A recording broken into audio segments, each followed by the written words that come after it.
We've just been talking tractors. Where else can I put this sort of technology? Okay, we've been looking at guidance and we've been looking at the applications, some of the advantages of guidance. I think they're well understood and most people appreciate those, and I think it's easy to demonstrate just where the key advantages are. But there's now other technology that's emerging or have been with us for a relatively short period that this GPS technology has been used on. And I think the next area, or the area that a lot of time is being and people are making a lot of decisions about, is the way we control our sprayer.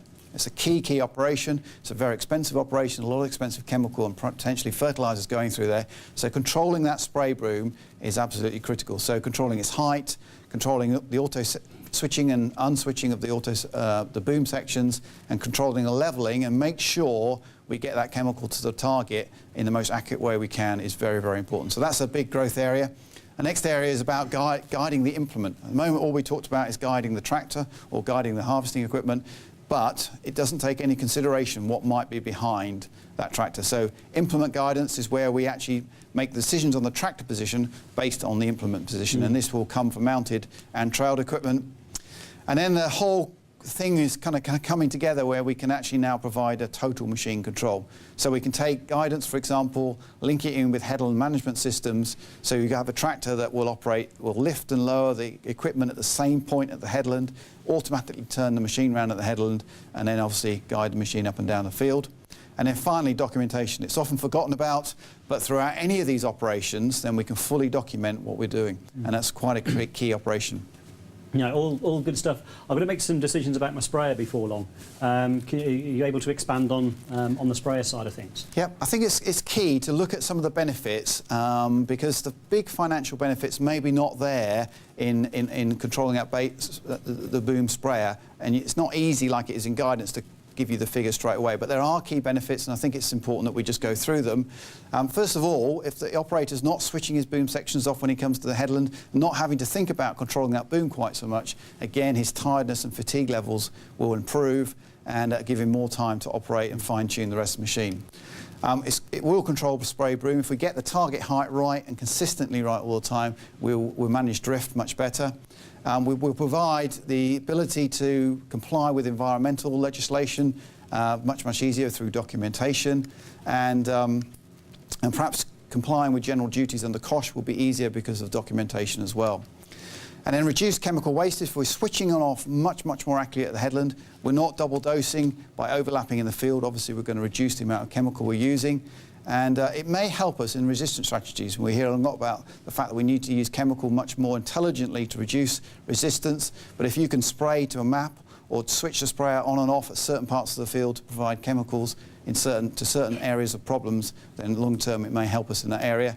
And then it's all about hitting the target. So precision application, hitting the target that we're aiming at, and reducing overlap and double dosing. So there's lots of advantages there about controlling the sprayer boom. Not all of them have got major financial things attached to them, but they are very important nevertheless. So the financial side of it, what savings am I likely to be able to make from using technology like this?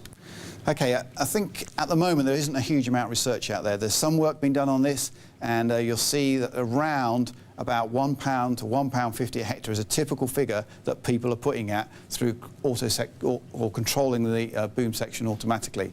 And so on your farm, 500 hectares, we would estimate the saving is going to be somewhere around £750. Right, yeah. So you mentioned all of those things before about how it works. How would it work on my farm, for example? Okay, so here's an example. It's a picture or an animation paints 1,000 words, as they say. So here we're giving you an example of we've predefined a map that we want to apply and switch chemical to and off from. It's just a way of explaining how it works, and you can see as it goes through that map, then it will switch the boom sections on and off to that pre-described map. That's just one example how it may work on your farm. Of course, another one which we're not showing in this animation is it will automatically switch itself on and off at the headlands. So it switches itself on and off at the right time, as you can see there. But if you've got a staggered headland or an angled headland, such as that one you just see, it'll switch itself off and then back on again. So that's the typical way it might work in a field, for example. So, and you were talking about documentation. I guess as long as you said I've got the right monitor, I'm able to record all of this for all the schemes I'm involved with, and that'll do that automatically from there. Yep, to help you with all your documentation, recording, obviously as soon as you do that, it's recording exactly what you're putting on and where you're putting it. So that's for chemicals. How about for fertilisers? Is the same thing available? Yeah, we call this GPS switching really, but it's important, especially when you're going in headlands, as you can see in this first example, that we might want to slow the outside disc down on a fertiliser spreader so we're not pushing an excess amount of fertiliser into the margins of the field, for example. So that's one way we can you can use GPS switching to control the speed of a disc. And of course the other way is when we're turning around at the headland and we're going up and down the field, we want the spreader to be turned on and off at exactly the same point every time to reduce overlap at the headland. So an example, as you'll see now, as the tractor turns around the headland, it'll switch on the spreader at exactly the right point, and again switching off at the right point. So getting consistency across the field and making sure it's right. And helping you to comply to NVZs, NMAX, all these sort of things, this sort of technology will definitely help. Yeah. So just sort of moving on, I mentioned before that I've got some hills on the farm, and you mentioned about terrain compensation. How much of an issue is that on farm?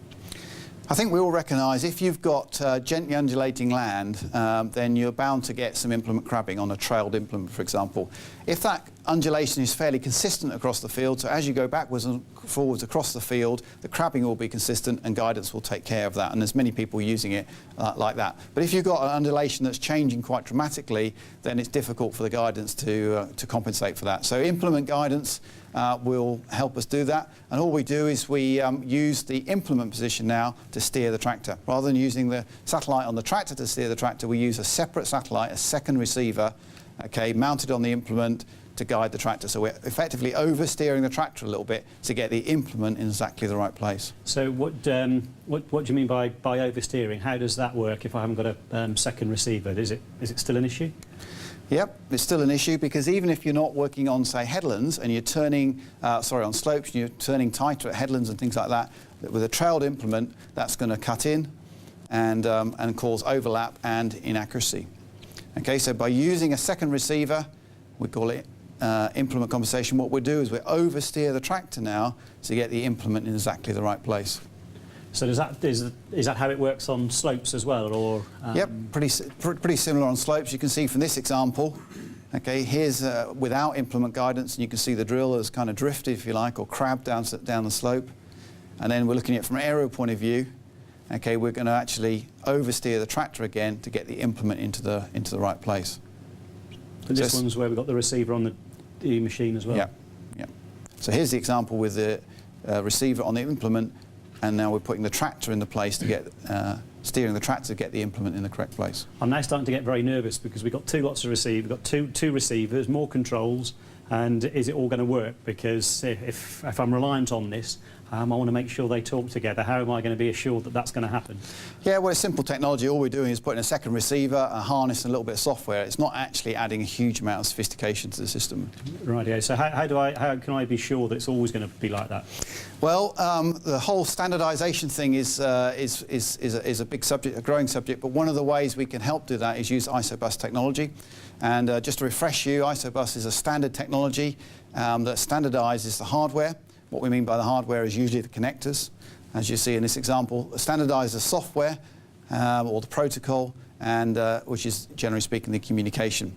And now most of the major tractor manufacturers are using this standard, and a lot of implement manufacturers as well are using this standard. And what that enables us to do is connect the two together and use the same screen. So the same screen you're using for guidance might now control the spreader or the machine itself. That's I can get that. That makes absolute sense. But what happens if I get some equipment that isn't ISOBUS compatible? How then do I join it all together, or is it all going to fall apart? Well, we have a more traditional technology we call RS232, and that's a serial connection. We'll see the connection similar on the back of your laptop or your computer, but we can connect these screens, whatever type of screen you're using, to the existing controller you have on, say, in this case, a drill or a fertilizer spreader, and we can communicate using this serial connection fairly easily.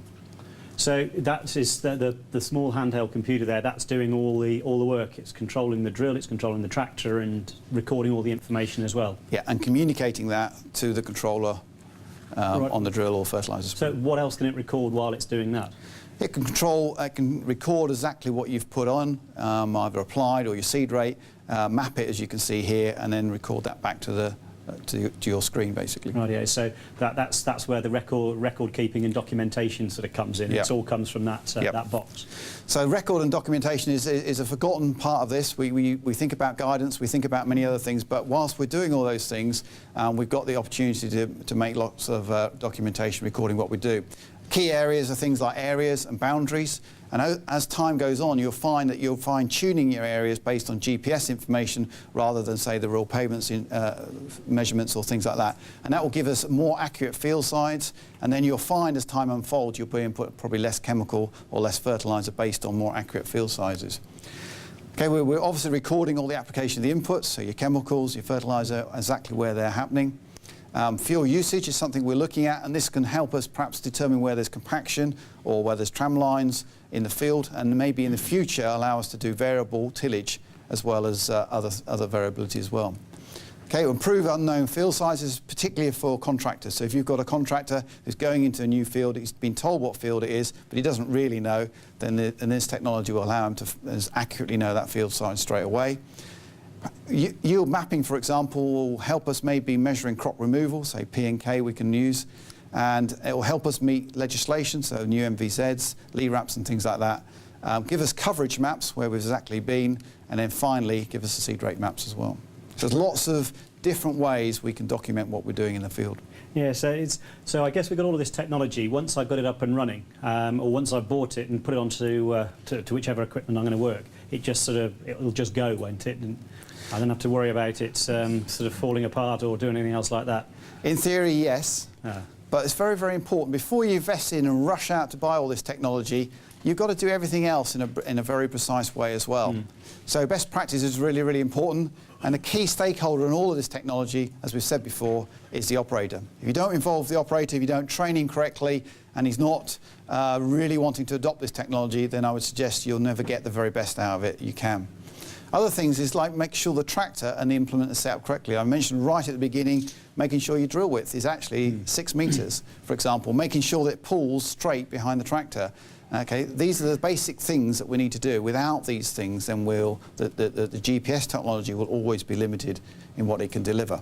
Tyre pressure, if you've got one tyre pressure that's lower than the other, the tractor's not going to be absolutely level on the ground. Again, it will create inaccuracies. Ballasting, if your tractor is power hopping slightly down the field because you've got your ballasting incorrect, linked in with your tyre pressures, again, this technology will be compromised. We measured it before, we talked about it before, but it's important that we get the sprayer and the fertiliser calibrated correctly. Get the fertiliser spreader with the lowest coefficient of variation, for example, and you can take advantage of NTS testing and things like that to make the sprayer at the very best it possibly can, the most accurate it can be. And then, of course, there's other technology. There's headland management systems, all sorts of other technology on these machines that we need to make the best of. And if you add all these things together, it's very important, because without getting these right, then the GPS technology will not deliver everything that it can do. So with all of this, I can't get away from the basics. If I get those right, then I've got half a chance of making all this work. Absolutely. And so who do I need to make sure that I'm talking to bring all this together? I think as we move forward, we recognise that trying to bring it all together at farm level is a big challenge. And it's certainly going to involve a number of different people. And I think we've already mentioned the operator, and it's important to get him trained, important to get him involved. He is the most important stakeholder in all of this technology. But also, we've just mentioned it's important to get the machine set up correctly. Without getting all that precise, then again, we won't deliver the benefits we expertise. Make sure you link yourself with a hardware expert who can also give you the technical support you need on a long-term basis. It's clear that precision farming technology needs support, so make sure you buy and you invest in the right support. It's arguable that more and more agronomists and agronomic companies are getting more involved in this technology, so he's a key stakeholder as well. And don't underestimate the amount of time it might take to interpret, to manage, to store and to use this information correctly. On my computer in the house, in the office, I'm getting software upgrades all the time. Is that the same for in this area as well, or am I just going to be reliant on hardware? Yeah, most major manufacturers are now providing software updates maybe 2 or 3 times a year. They should be free. You need to ask that question, and a simple case of going to a website, downloading it, and then loading it back onto the screen. So that's the key part again of technical support and Yep. and the side of it there. Well, I think you've explained a huge amount to me now. I think the first thing I need to go out and do and buy is probably a tape measure and measure my drill and my header and the rest of the equipment to work out where I am before I start asking too many more questions. But appreciate your time, David. Thank you very much for the advice. And yeah, no doubt be in touch. Good.